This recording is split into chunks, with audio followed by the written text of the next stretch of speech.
à partir un petit peu de l'actualité. Et pour tout vous dire, ce qui a déclenché un petit peu l'intérêt que j'ai eu pour cette question que je vais essayer de vous présenter ce soir, c'est un article du Figaro. On peut avoir des mauvaises lectures parfois.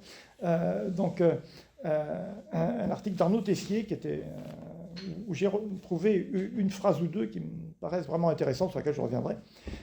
Et c'est à partir de là que voilà, je me suis interrogé finalement sur cette notion d'état de droit. Et je vais vous proposer une réflexion non pas sur l'état de droit en lui-même, c'est une notion qui est tellement protéiforme, vague même, qui se prête à des définitions extrêmement variées. Bon, je ne vais pas ici essayer de tenter de donner un contour à cette notion qui est plus évocatrice en fait qu'autre chose, mais je vais essayer de partir de cette idée d'état de droit et à partir de là d'avoir une sorte de réflexion sur les réactions qu'elle suscite plutôt. Je suis parti au fond du constat d'une sorte de procès de l'état de droit. L'état de droit, c'est un petit peu une notion que l'on accuse finalement assez facilement de tous les maux, et en particulier, il y a derrière très nombreuses critiques qui sont faites, qui sont d'ailleurs au demeurant, on va le voir, parfaitement fondées, en partie du moins. Il y a toujours l'idée, au fond, que l'état de droit serait une sorte de limite au pouvoir politique, une espèce et c'est le sens du thème que je vous ai proposé finalement, de dépossession du pouvoir, si je peux employer cet oxymore. C'est-à-dire que c'est une espèce le pouvoir est vidé de l'intérieur de sa substance par le recours à cet état de droit qui prend des formes très variées. Ça peut être la forme de ce qu'on appelle parfois le gouvernement des juges, que ce soit le Conseil constitutionnel qui vient abroger en fait une loi qui a été votée, que ce soit évidemment les multiples décisions de la Cour européenne des droits de l'homme, par exemple. Tout cela participe de cette nébuleuse qu'on rattache à l'idée d'état de droit et que l'on accuse très volontiers d'être une espèce de manière de vider, encore une fois, le pouvoir politique de sa substance. Et cela provoque une réaction qui est une réaction qu'on qualifie souvent de populiste, finalement, qui oppose à cet état de droit, à ces droits de l'homme notamment, l'idée que finalement le dernier mot devrait revenir au peuple souverain. Et on oppose très volontiers cette idée de souveraineté populaire, au fond, à l'état de droit. Et ce qui m'est apparu, finalement, en réfléchissant un petit peu à cette opposition très, très fréquente entre l'état de droit et cette réaction populiste de l'appel au peuple, finalement, pour aller à l'encontre de ces différentes manifestations de l'état de droit, eh bien, ce qui m'est apparu, c'est que, finalement, l'état de droit et l'appel au peuple, la souveraineté, ici démocratique, eh bien, sont liés depuis l'origine, et qu'il est donc illusoire, me semble-t-il, et c'est la proposition que je vais vous faire, qui pourra évidemment donner lieu éventuellement à discussion, mais il me paraît tout à fait illusoire d'opposer finalement le pouvoir politique qui serait incarné par la volonté populaire, d'une certaine manière, et cette nébuleuse de l'état de droit, parce que les deux sont les deux faces, enfin, d'une même réalité. Alors, je vais simplement essayer de présenter un petit peu tout cela en trois temps. Premier temps, finalement, qu'appelle-t-on état de droit? Encore une fois, je ne vais pas entrer dans les détails, mais quand même donner quelques éléments pour savoir de quoi on part. Ensuite, j'analyserai rapidement la réaction populiste, ce qu'on pourrait appeler la réaction populiste face à cet état de droit. Et ensuite, et pour terminer, j'essaierai de montrer comment cette réaction populiste, cette espèce d'appel au peuple, finalement, qui rappelle un petit peu le bonapartisme de la Troisième République. L'appel au peuple, c'était quand même le journal de propagande de Napoléon III, me paraît totalement illusoire et contradictoire. Alors, quelques mots d'abord sur ce qu'on appelle état de droit. Alors, pour approcher cette notion, sans encore une fois prétendre la définir, je crois qu'il faut partir justement d'une véritable révolution juridique qui s'est opérée à partir du XIVe siècle, qui est la révolution nominaliste. à partir de ce moment-là, eh bien, le droit, le terme même de droit change de sens. C'est-à-dire que le droit n'est plus ce qu'il était auparavant dans la conception des juristes, n'est plus perçu comme une chose, objet d'un rapport entre des personnes. Donc il n'implique plus nécessairement une relation entre des personnes, mais il devient le pouvoir subjectif d'un individu.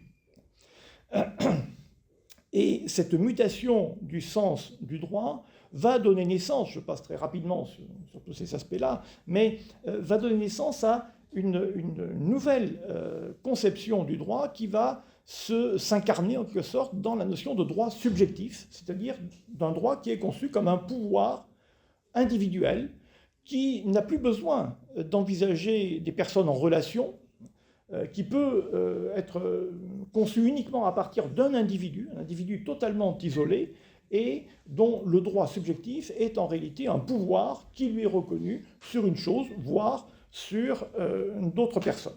Et cette notion de droit subjectif, qui est donc cette création qui apparaît au tournant du XIVe siècle, eh bien, va être utilisée ensuite au XVIIe siècle pour eh bien, justement opposer au pouvoir de l'État les pouvoirs des individus. Les pouvoirs individuels vont être utilisés à travers cette notion de droit subjectif pour limiter le pouvoir de l'État. Ça, c'est la grande idée de Locke, qui va ici être à l'origine de cette utilisation de la notion de droit subjectif comme un droit qui est opposé au pouvoir de l'État. Et donc tout le procès finalement de l'état de droit que l'on peut observer aujourd'hui, eh bien, tire son origine peut-être de cette idée de Locke qui consiste à opposer des droits subjectifs des individus au pouvoir de l'État. Mais là où est le paradoxe, c'est que ces droits opposés au pouvoir de l'État sont des droits que l'on oppose à un État qui est lui-même fondé sur la même idée de droit subjectif. C'est-à-dire que les droits que Locke oppose à l'État, eh bien, ce sont des droits qui sont opposés à un État qui a été conçu, peu avant lui d'ailleurs, par un autre anglais, Hobbes, qui, dans le Léviathan, sa grande œuvre, eh bien, finalement, est à l'origine de la conception moderne de l'État, qui est fondée, qui tire sa raison d'être, sa légitimité, de la protection justement au sein de la société civile des droits subjectifs de l'individu. Alors la seule différence, c'est que pour Hobbes, en raison de contextes historiques différents, eh bien, pour assurer la paix civile, il faut que les individus aliènent la totalité de leurs droits subjectifs à l'État, qui lui ensuite va les redistribuer. Mais on a bien ici un État qui est fondé sur la garantie des droits subjectifs. Donc l'État hobbésien, moderne, si vous voulez, est fondé sur la garantie des droits subjectifs, et puis ensuite, eh bien, on va opposer ces mêmes droits subjectifs aux empiètements de l'État. Et on passe ainsi de l'État léviathan de Hobbes à une sorte d'État Gulliver qui est totalement eh bien, limité dans son action par la multiplicité des droits subjectifs des individus qui peuvent lui être opposés. Mais il faut bien voir que ces deux idées, aussi bien celle de Locke que celle de Hobbes, sont au fond les deux versants d'une même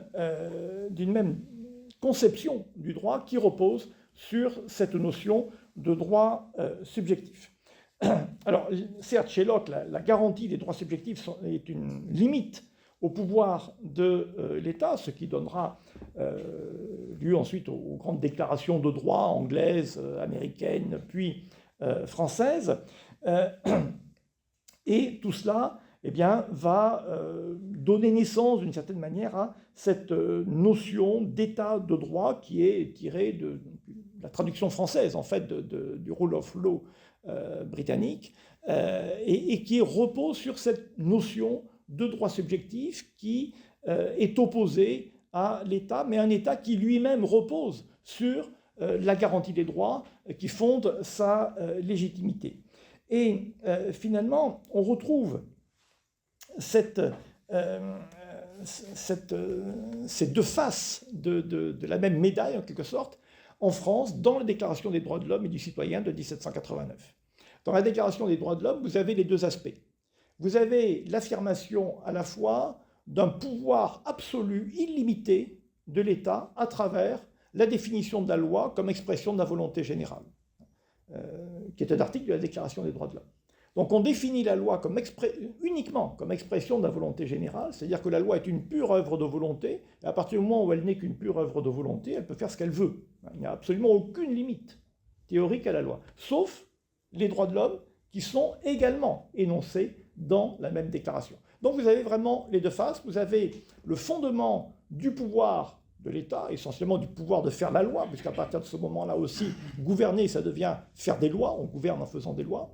Donc vous avez le fondement d'un pouvoir totalement illimité, mais qui se fonde sur la garantie de droits subjectifs qui viennent paradoxalement l'entraver dans son action. Donc on a à la fois un pouvoir illimité et un pouvoir impuissant. On a les deux dans cette déclaration de 1789, et la manière historique de sortir de cette contradiction, c'était la terreur, tout simplement. On a bien là les deux aspects de cette même conception purement subjectiviste du droit comme un pouvoir. Alors soit le pouvoir qui est garanti par l'État, soit le pouvoir que l'on oppose à l'État. Et en ce sens-là, la déclaration de 1789 est à la fois l'affirmation de l'absolutisme de la loi et des droits subjectifs. Et le choc entre ces deux absolutismes était absolument inévitable, et d'une certaine manière, nous l'avons sous les yeux. Nous l'avons sous les yeux à travers justement, et ce sera mon second point, une réaction face à cet état Gulliver totalement rendu impuissant par la multiplication des droits subjectifs, à travers une réaction populiste, une sorte d'appel au peuple qui voudrait justement délivrer en quelque sorte Gulliver de ses multiples attaches pour lui rendre sa pleine puissance, au fond, en sacrifiant les droits qui le paralysent, qui l'empêchent d'exercer sa pleine puissance. Donc, si vous voulez, pour reprendre les deux éléments de la déclaration de 89, l'idée serait ici d'opposer la souveraineté de la loi, finalement, la loi peut tout faire, à l'absolutisme des droits subjectifs, des droits individuels et des droits de l'homme en particulier. Donc il y a une tentation très, très forte qui s'exprime de multiples manières de faire en quelque sorte de procès de l'état de droit au profit d'une espèce de souveraineté absolue de la loi, expression de la volonté générale, qui devrait dans tous les cas l'emporter sur les droits individuels, sur les droits subjectifs qui paralysent la puissance publique, qui paralysent le pouvoir politique et qui empêchent au fond le peuple souverain de s'exprimer et de faire prévaloir sa volonté, qui est une volonté théoriquement absolue, d'après justement la définition qui est donnée de la loi comme pure expression de la volonté générale, c'est-à-dire de la volonté exprimée par le peuple souverain. Et donc, l'idée, c'est de rendre le pouvoir au peuple, finalement, contre des élites dont la position est légitimée justement par la défense de cet état de droit qui paralyse le pouvoir politique. Donc la réaction populiste, en quelque sorte, consiste à faire sauter les limites opposées par l'état de droit au pouvoir du peuple. Alors cette réaction peut se comprendre d'une certaine manière. Elle peut prendre des formes extrêmement variées, mais si vous voulez, l'idée, c'est toujours quand même que le dernier mot doit rester au peuple. Voilà. Et le peuple est souverain, et donc le dernier mot doit rester au peuple, et finalement, tous ces droits qui se multiplient, qui viennent limiter l'action du pouvoir politique, ils doivent passer après, ils doivent éventuellement être écartés parce qu'ils sont la cause, au fond, d'une paralysie de la puissance publique. On a une puissance publique qui est paralysée par la multiplication de ces droits individuels. Alors ça peut prendre des formes extrêmement variées. On va dire, par exemple, qu'on ne peut pas lutter efficacement contre l'immigration excessive parce que les étrangers ont des droits subjectifs à faire valoir, qui vont faire valoir à travers de multiples associations, devant des tribunaux, etc., qui vont empêcher une action politique qui serait, qui est présenté comme nécessaire et nécessaire au regard du bien commun, tout simplement, de la société. Même chose pour la lutte contre la délinquance, par exemple. Hein. Dire non, il n'y a pas de raison de permettre que des délinquants opposent sans cesse des droits nouveaux.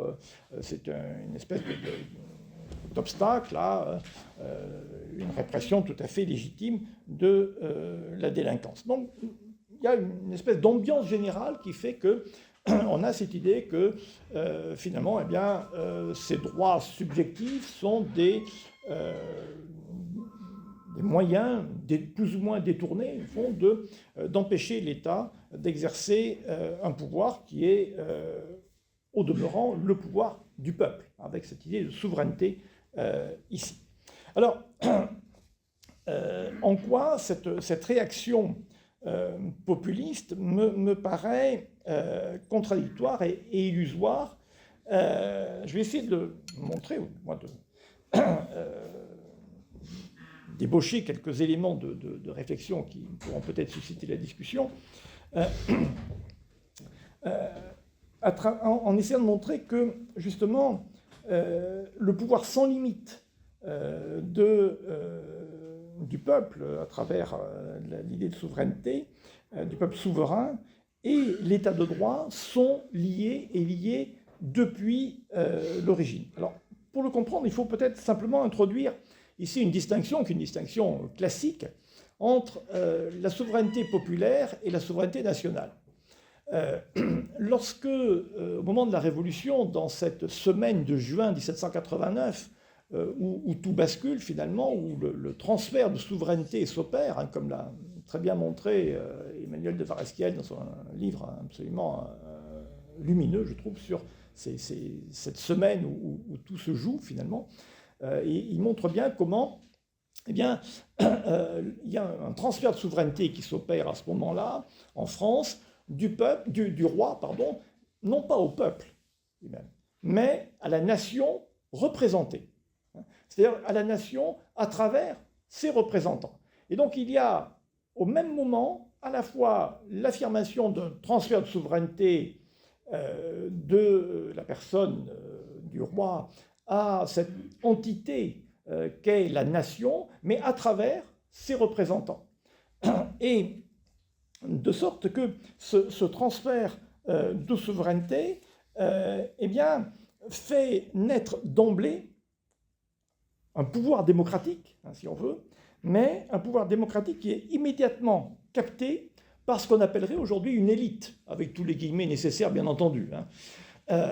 Mais c'est vraiment ça. C'est-à-dire qu'on a, au même moment, l'affirmation que le pouvoir appartient, la souveraineté appartient à la nation, mais cette nation, elle est représentée par ses représentants. Et donc on a à la fois le transfert de pouvoir qui s'opère et la captation immédiate de ce même pouvoir par les représentants de la nation. De sorte que le couple, si j'ose dire, que constitue le peuple et les élites, entre guillemets, toujours peuple et élite avec des guillemets bien entendu, ici, est inhérent à la constitution même d'une représentation nationale qui s'empare du pouvoir et du pouvoir souverain. Alors cette captation de pouvoir a toutefois une contrepartie, et cette contrepartie, c'est l'état de droit. L'état de droit tel qu'il est exprimé précisément dans la Déclaration des droits de l'homme de 1789, d'août 1789, donc les choses vont très vite. Hein. En juin 1789, on a ce basculement de la souveraineté du roi à la souveraineté de la nation représentée, et en août 1789, on a la charte, au fond, qui scelle un petit peu ce nouvel ordre des choses, dans la Déclaration des droits de l'homme et du citoyen, qui, à la fois, consacre la souveraineté sans limite, illimitée, de la loi, expression de la volonté générale, et en même temps, le caractère absolu des droits subjectifs reconnus dans la Déclaration. Donc on a bien ici une captation du pouvoir par les représentants de la nation, ceux qui s'autoproclament représentants de la nation, et en contrepartie, une garantie de ce qu'on va appeler après l'état de droit. Et cette idée une sorte de pacte initial, de pacte fondateur, dans lequel l'état de droit est finalement la contrepartie de la captation du pouvoir, est justement très bien mise en lumière, me semble-t-il, dans cet article que je vous citais en commençant d'Arnaud Tessier, dans le Figaro, qui écrit ceci, et je trouve que en quelques phrases, il dit tout. Il écrit le populisme donc a des racines profondes. Les démocraties sont nées et ont prospéré sur la base d'un contrat tacite avec le peuple, celui-ci acceptant de se déposséder pour partie de l'exercice de sa souveraineté au profit de ses représentants contre la promesse du progrès, de la sécurité et du bien-être. Le progrès, la sécurité et le bien-être, c'est le droit. Ce sont tous les droits subjectifs qui sont opposés justement à l'État et qui le dépossèdent, qui vide son pouvoir de sa substance. Donc tout cela finalement est issu de cette espèce de contrat tacite initial dans lequel l'État de droit est la contrepartie de la captation du pouvoir par les représentants de la nation, nouveaux titulaires de la souveraineté. Voilà un petit peu comment on peut, me semble-t-il, résumer, à très gros traits évidemment, ces rapports entre peuple et élite, hein, pour reprendre des formules actuelles, avec donc d'un côté, donc, comme l'écrit Arnaud Tessier, du côté du peuple, une sorte de frustration consentie, hein, puisque le peuple accepte finalement de ne pas exercer ce pouvoir qu'on lui attribue nominalement. La nation est souveraine, mais en réalité, ce n'est pas la nation elle-même qui exerce ce pouvoir, elle l'exerce de moins en moins, mais ce sont ces représentants, cette espèce d'élite, hein, justement, ce qu'on appelle aujourd'hui les élites, enfin, ceux qui s'appellent eux-mêmes des élites, qui opèrent cette captation dont le prix est la garantie de l'état de droit, c'est-à-dire le progrès. Hein, le progressisme naît de là aussi. Hein, le progressisme, c'est au fond la contrepartie de la captation du pouvoir au moment de la Révolution.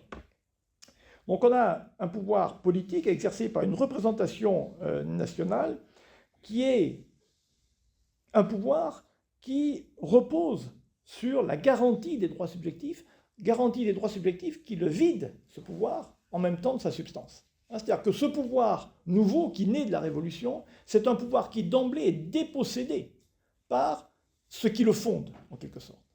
Et donc là, on a vraiment l'imbrication, vous voyez, entre l'état de droit et cette dépossession du pouvoir politique qui est la contrepartie de la garantie des droits subjectifs.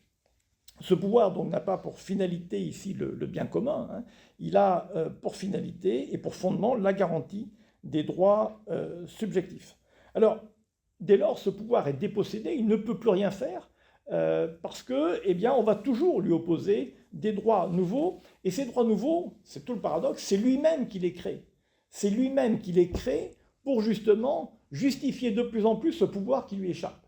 Et on a cette espèce de course en avant, de fuite en avant, d'un État qui se vide de plus en plus de son pouvoir, le politique se vide de plus en plus de son pouvoir, en multipliant des droits subjectifs qui vont l'empêcher d'exercer son pouvoir, mais qui sont la contrepartie de la captation de ce pouvoir.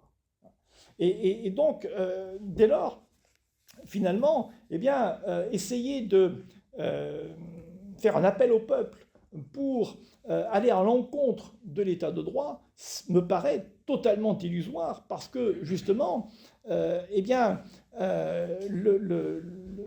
l'état de droit, c'est la contrepartie de ce pouvoir qui est dépossédé de l'intérieur. Alors, dès lors, on a une multiplication par le pouvoir politique des droits subjectifs qui sont sa seule finalité, sa seule garantie de survie également. On a un État qui distribue des droits. Alors, des droits sociaux, hein, par exemple, c'est toute la kyrielle de droits sociaux multipliés tous azimuts, tous les monopoles d'État hein, qui constituent des sortes de privilèges, au fond, hein, parce que justement, ils confèrent des droits subjectifs à des personnes, à des individus, à des catégories sociales, auxquelles, évidemment, ces différentes catégories sont très attachées. Et puis, puisque ces droits sociaux commençaient à un petit peu s'épuiser, enfin, l'imagination ici est très fertile, mais enfin, il y a quand même une limite, eh bien, on a inventé ensuite des droits qu'on a qualifiés de sociétaux, avec là aussi une multiplication indéfinie qui constitue pour ce pouvoir de plus en plus dépossédé à multiplier des droits qui sont la contrepartie justement de la captation du pouvoir. Et ce qui est assez intéressant à relever, me semble-t-il, c'est qu'aujourd'hui, finalement, qu'est-ce qu'on constate? C'est que les mouvements qualifiés de populistes eh bien, se retrouvent tous dans à la fois la critique de cet état de droit, mais en même temps dans la revendication et la défense de ces mêmes droits. Il est quand même significatif de voir que les différents populismes communient tous dans la défense des droits sociaux, des acquis sociaux, voire des acquis sociétaux. Finalement, la constitutionnalisation récente de l'avortement a suscité peut-être pas un enthousiasme, mais en tout cas une adhésion assez générale, y compris chez les populistes, des deux bords. Bon. Et pourquoi? Eh bien, tout simplement parce que c'est là, au fond, l'assise du pouvoir auquel ils aspirent eux-mêmes. Et donc, il est bien évident qu'on a une espèce de contradiction interne ici à critiquer l'état de droit lorsqu'il paraît paralyser le pouvoir politique, mais en même temps, bien se garder de remettre en cause cet état de droit parce qu'il est tout simplement le fondement de cet ordre politique qui a été instauré en 1789. Alors, comment sortir de cette impasse? Eh bien, justement, il me semble qu'il y a ici, il n'y a qu'une seule issue, finalement. C'est l'issue qui consiste à extraire le fondement du pouvoir politique de cette garantie des droits subjectifs.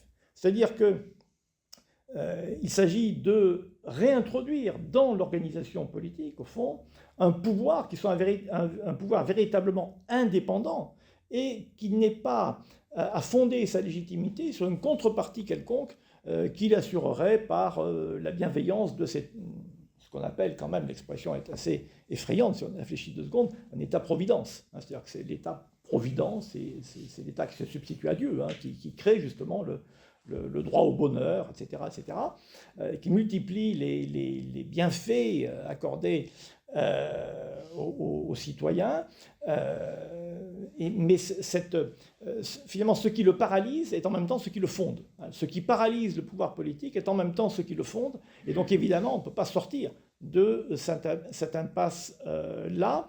La seule manière d'en sortir est précisément, et vous voyez évidemment le sens de ma conclusion, c'est de réintroduire un élément extérieur à cette espèce de pacte initial qui a été fait entre les élites et le peuple, en quelque sorte, pour reprendre des termes très schématiques, et réintroduire finalement un principe de liberté aussi bien dans le pouvoir que dans la société civile. Donc voilà simplement ce que je voulais vous dire ce soir. Alors je pense que j'ai peut-être effrayé Antoine de Crémier qui va me trouver très libéral au fond. Mais ça sera justement peut-être une source de discussion. Oui.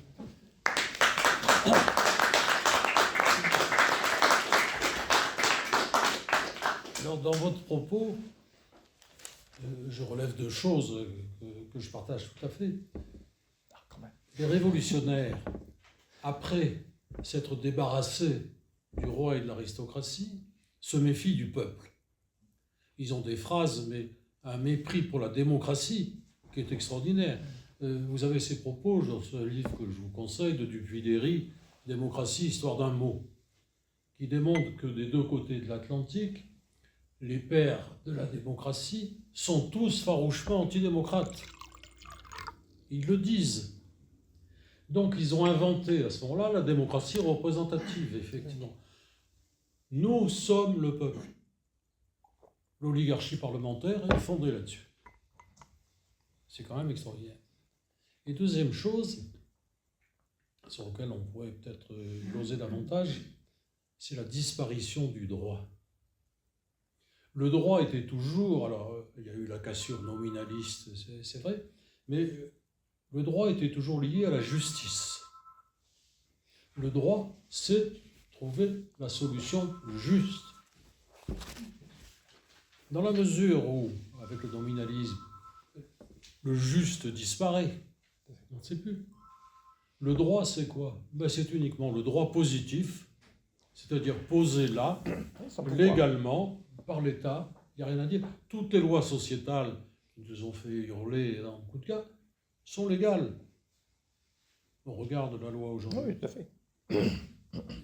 C'est ça le problème. Donc, et quand on pose la question, on demande à des gens, qu'est-ce que le droit?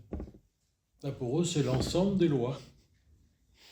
Et ce qu'il faut, c'est pas ça le droit. Ou alors on oublie les fondements du droit. Et on a un droit qui n'a plus de fondement. Voilà. Donc, et alors pour en sortir, oui, il faudra un élément transcendant d'une certaine manière. Exactement, un élément extérieur à cet ordre-là. Mais il n'y a pas d'autre solution rationnelle, c'est tout. C'est pas, non, on est dans un monde où le bien commun a disparu, le juste a disparu. Il a disparu parce qu'il n'est plus représenté, justement. Oui. Oui. Personne ne l'incarne. Non. Voilà, enfin bon, vas-y. J'ai une question. Qu'est-ce que vous pensez des... il y a eu une déclaration de Viktor Orban qui avait déclaré qu'il souhaitait faire une démocratie illibérale. Est-ce que ça s'est traduit dans une... je ne me suis pas trop intéressé à la question, mais est-ce que c'est vraiment traduit dans la réalité ou est-ce que c'est des déclarations populistes qui n'engagent que... Non, alors là, je serais totalement incapable de vous répondre. Je ne connais absolument pas la situation hongroise, mais peut-être que Mme Masson a écrit des choses là-dessus, je crois. Donc, bon, mais voilà, enfin, il y a des... Non, là, malheureusement, je ne pourrais pas vous répondre parce que je ne connais pas suffisamment la situation hongroise pour vous répondre. Mais alors, il est vrai, cela dit, que ces pouvoirs qui sont qualifiés de populistes, que ce soit Orban ou d'autres, sont des pouvoirs qui essaient justement de répondre à cette contradiction interne par l'appel au peuple, en se fondant sur la volonté populaire. Ils incarnent la volonté populaire.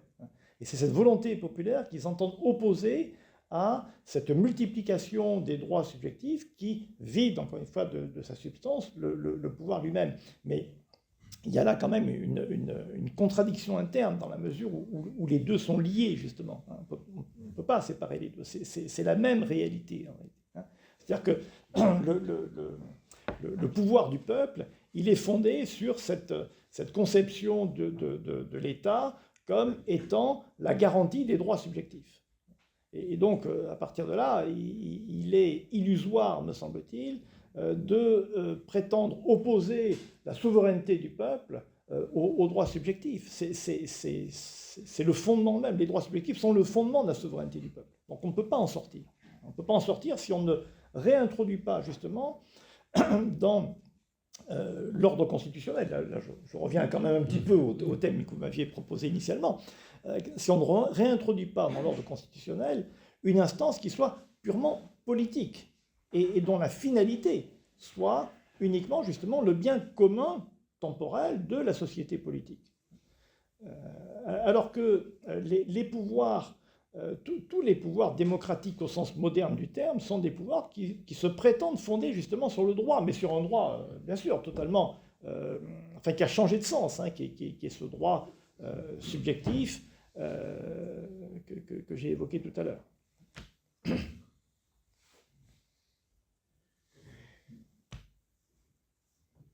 Il y avait une instance qui était les tribunaux de simple police à une époque, qui était avec des magistrats non professionnels. Et il m'est arrivé, j'avais une maison qui était juge, etc. Ces jugements étaient à mourir de rire, c'est souvent des conflits de voisinage, des trucs comme ça. Il n'y avait pas de texte, pratiquement. Ils cherchaient la solution juste. Tout à fait. Et c'était, par certains côtés, admirable. C'était du droit, au sens vrai du terme. C'est vrai. Voilà. C'est vrai. Et je trouve très dommage que ça ait disparu. Du coup, il base sa conception du bien et Comment du mal sur le christianisme. Est-ce qu'il base du coup sa conception du bien et du mal, de ce qui est juste ou injuste, sur le christianisme du coup, la religion? Je dirais non. On peut se lancer dans la définition du juste, mais là, on n'a pas fini. Hein. Mais aujourd'hui, le juste n'existe pas. Et on a une inflation législative qui est absolument extraordinaire. Oui, mais quelle est la justification du pouvoir en même temps. Voilà. Parce que on gouverne en faisant des lois. Gouverner, c'est faire des lois. Voilà. C'est uniquement du droit positif. Du droit posé là, qui est ubuesque par certains côtés, avec des lois qui se contredisent, qui sont mal rédigées, bien souvent. C'est absolument extraordinaire. Il y a, au sens vrai du terme, il n'y a plus de droit. Oui, mais des lois qui ont tous les défauts que vous dites, effectivement, mais qui, malgré tout, donnent l'illusion au moins de distribuer des droits. Oui. De créer des droits. Et c'est le sens de toutes les lois dites sociétales, justement. Hein. On vous donne des droits, c'est formidable. Vous n'avez quand même pas rechigné à cela. On vous donne des droits. L'État crée des droits. Enfin, c'est extraordinaire. Et il y a le même problème de la common law comme dans le droit continental, quoi. Alors peut-être moins dans le common law. Dans le common law, vous avez d'abord, c'est pas un système qui est fondé sur la loi, mais sur le précédent jurisprudentiel, donc ça change quand même beaucoup de choses. Et puis vous avez un adage que j'aime beaucoup de la common law, selon lequel le Parlement d'Angleterre peut tout faire, sauf changer un homme en femme. Eh bien, ça dit bien l'esprit de la common law. Alors oui, eux-mêmes sont influencés malheureusement par le droit continental sur ce plan-là, mais le Parlement, l'adage subsiste quand même, le Parlement d'Angleterre peut tout faire sauf changer un homme en femme. C'est-à-dire qu'il y a une nature quand même qui est extérieure au pouvoir de la loi. Il y a une limite au fond au pouvoir de la loi. Alors que le Parlement français, depuis l'origine, il peut tout faire, y compris changer un homme en femme, il ne s'en est pas privé. Donc, mais lorsque le Parlement d'Angleterre le fait, il va à l'encontre de sa propre tradition. Alors, lorsque le Parlement français le fait, il est dans la parfaite continuité de la loi expression de la volonté générale. La différence est là. Et je voulais revenir sur le contexte de la Déclaration des droits de l'homme. Du coup, c'est pas cohérent, puisqu'effectivement, ils opposent l'État aux différents droits. Et la manière dont ça a été rédigé, c'était l'euphorie de l'époque, ou c'était vraiment pensé, il y a une tradition philosophique qui remonte aux Lumières, et si oui, qui, dans nos philosophes français, peut correspondre à ce qui a été dit, justement, puisque vous avez parlé de philosophes anglophones, mais qu'est-ce qui fait qu'en France, ça a aussi bien pris? Là, très clairement, c'est Rousseau qui est à l'origine. La loi expression de la volonté générale, c'est directement recopié de chez Rousseau. Donc, les rédacteurs de la déclaration de 89 se sont inspirés en partie des déclarations américaines, mais en partie seulement, et surtout de Rousseau. Surtout de Rousseau. C'est le grand inspirateur de la déclaration de 89, c'est Rousseau. Donc c'est le grand penseur de la République actuelle. D'une certaine manière, oui. Avec toute la complexité quand même de la pensée de Rousseau, hein, qui a été très caricaturée par la suite, mais ce qui est intéressant chez Rousseau, c'est qu'il a chez lui aussi les éléments d'une critique de sa propre pensée. Oui, parce qu'il imaginait bien que pour la France, c'était un trop grand pays, tout à fait. Être en démocratie. Tout à fait, mais c'est là que les constituants ont inventé la représentation. C'est une idée géniale. Alors là, c'est plutôt du côté Sieyès, par exemple, qu'il faut chercher. C'est l'idée géniale qui a permis cette captation du pouvoir. C'est-à-dire qu'on retire le pouvoir au roi pour s'en emparer, finalement, et en le justifiant par l'attribution de droits subjectifs de plus en plus nombreux au moyen de la loi expression de la volonté générale, que, évidemment, on exprime. Et c'est l'originalité française, alors. Ça, c'est une originalité française, oui. Oui. Oui. Tout à fait. Je crois qu'il y avait... Oui, une question.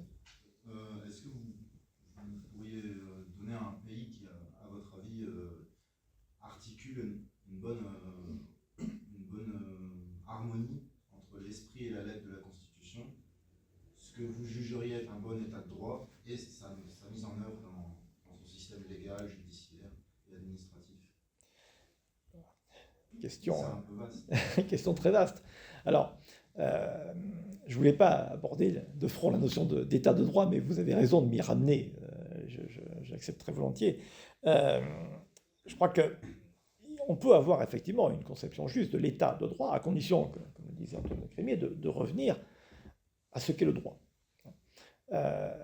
Et donc le premier mouvement, si vous voulez, pour retrouver une conception cohérente de cette notion d'état de droit serait de retrouver une conception du droit qui soit une conception pertinente. Alors, pour cela, je crois qu'il faut revenir tout simplement à cette idée que le droit n'est pas, du moins d'abord, un pouvoir sur une chose, mais d'abord la chose même, objet d'une relation entre personnes. Et ça, c'est un changement de perspective total. C'est-à-dire qu'on passe du droit subjectif, pouvoir d'un individu, d'un sujet de droit sur une chose, à un droit qui est objectivé, en quelque sorte, dans une réalité concrète. C'est-à-dire que ce qui fait la juste mesure de ce qui est dû à autrui, c'est la nature de la relation qui lie deux ou plusieurs personnes entre elles. C'est ça qui détermine, au fond, le droit et qui est contenu dans cette relation. C'est-à-dire que toute relation entre personnes qui portent sur une chose, eh bien, contient en elle-même une juste mesure de ce qui est dû à chacun. Voilà. Et ça, c'est très simple à comprendre, finalement. Si on fait abstraction de cette idée très, très prégnante du droit comme ensemble de lois ou comme ensemble de droits subjectifs, qui sont eux-mêmes, qui découlent eux-mêmes de la loi, c'est finalement assez simple. On peut prendre l'exemple très, très, très banal, au fond, d'une relation très quotidienne comme la vente d'une chose. Hein. La vente, vous avez au milieu, entre deux personnes, le vendeur et l'acheteur, vous avez une chose, voilà, et un prix. Et le juste prix, le droit, ce qui est dû au vendeur, dépend de la chose, mais pas uniquement de la valeur intrinsèque de la chose, mais de la valeur de la chose telle qu'elle apparaît dans la relation entre les personnes. Et c'est ça qui détermine, au fond, la valeur juste, qui va permettre de déterminer le droit.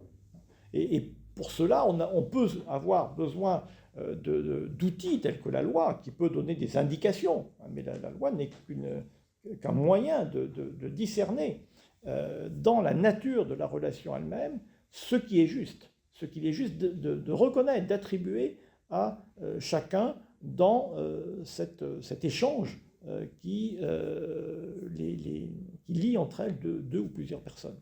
Et donc voilà, il faut d'abord repartir de cette notion objective du droit, et non pas concevoir le droit comme un pouvoir individuel qui est attribué par la loi. Et donc ça, c'est une conception tout à fait différente du droit qui laisse du coup un espace aux politiques, qui recrée une distinction possible des domaines entre le juridique et le politique. C'est-à-dire qu'il y a le droit ne se décide pas. Le droit, ça ne se décide pas, ça se découvre, ça se discerne. Mais le droit, ça consiste à... Enfin, chercher le droit, c'est chercher ce qui existe d'une certaine manière. On peut dire le droit, mais on ne va pas l'inventer, on ne va pas le créer, on ne crée pas du droit. Donc ça relève pas, tout ce qui relève du discernement du juste ne relève pas de la volonté, finalement, ne relève pas de l'ordre de la décision. En revanche, il y a tout un domaine des relations sociales qui relève purement de la décision. Et ça, c'est le domaine du politique. Et donc un état de droit, pour revenir à votre question, ça pourrait être ça. ça pourrait être un État qui opère cette distinction entre le domaine de la décision politique, qui est finalement un domaine assez restreint, assez limité, et le domaine du droit qui est laissé finalement à la vie sociale, hein, qui se développe et qui, eh bien, en se développant, va faire apparaître des relations qui vont faire naître du droit. Voilà un petit peu comment on pourrait concevoir une sorte d'état de droit, mais à partir, si vous voulez, de la reconstitution d'une conception du droit qui s'émancipe de cette réduction positiviste de pouvoir créé, distribué par la loi. Évidemment, ça donne aux politiques une autre légitimité, un autre fondement et aussi une autre dignité, tout simplement. Hein. Voilà, c'est pas, le pouvoir politique ne se prend plus pour Dieu qui distribue des droits. C'est plus un État-providence.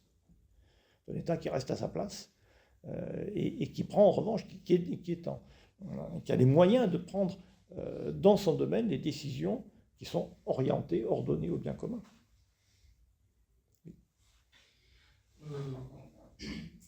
Je souhaiterais avoir votre opinion par rapport à la notion d'état d'exception.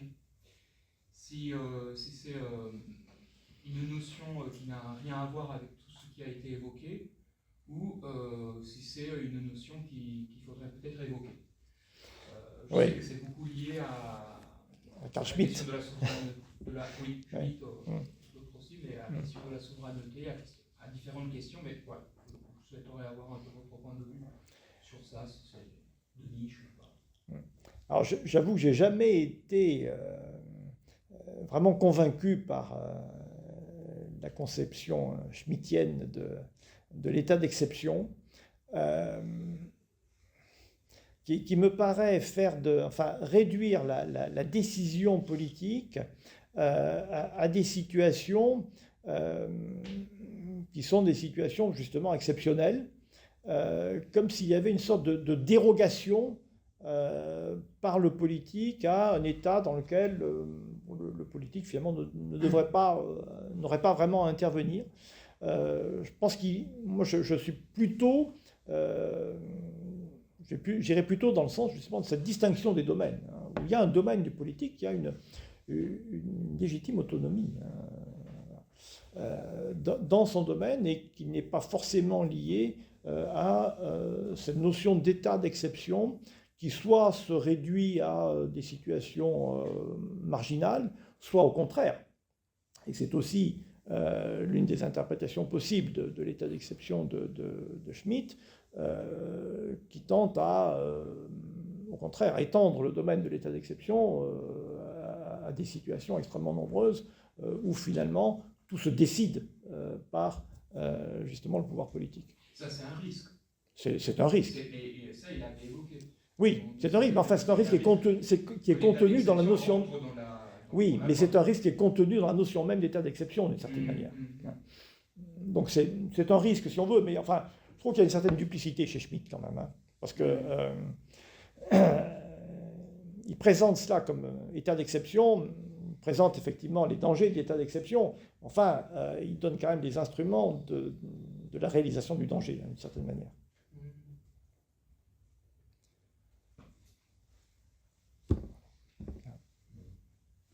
Une question sur ce qui s'est passé au XIVe siècle, selon vous, c'est-à-dire la naissance des droits subjectifs. Est-ce que cela correspond à l'esquisse d'un effacement de la féodalité fondée sur le principe de l'honneur et sur le service? Est-ce que ce serait cela qui serait les droits subjectifs ne sont pas fondés sur le service, ni sur l'honneur? C'est vrai, vous avez raison, on pourrait peut-être faire un parallèle. Il y a peut-être un lien, effectivement, à rechercher de ce côté-là, avec une sorte d'effacement, justement, des liens personnels, des relations personnelles, une émergence, effectivement, de situations dans lesquelles l'individu, au fond, s'émancipe de ces liens, c'est vrai. D'autant plus d'ailleurs que cette notion de droit subjectif a son origine dans